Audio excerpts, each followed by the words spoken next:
ఏదేంటి first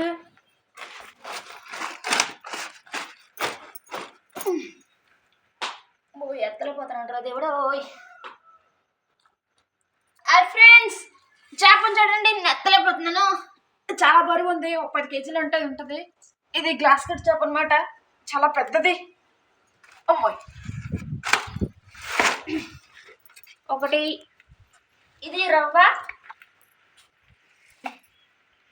చేపలు పట్టుకోవడం చాలా కష్టం. ఇదిగో చూడండి, ఇది ఒక 8 కేజీలు ఉంటుంది.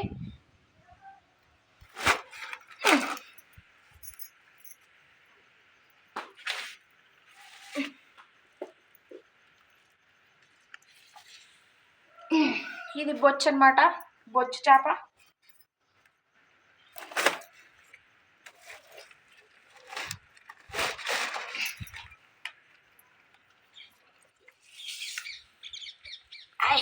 ఇది రవ్వ. ఫ్రెండ్స్, మన 1K సబ్స్క్రైబర్లకి పార్టీ చేసుకున్నారండి. చేపలు అయితేనే మన ఇంటి దగ్గర ఉన్నాయి. మన అడ్రస్ తెలుసు కదా, వచ్చేయండి ఇంటికి. ఇంట్లో ఆయిల్ క్యాన్ కూడా ఉంది, ఫ్రై చేసేస్తానమాట. Okay, bye.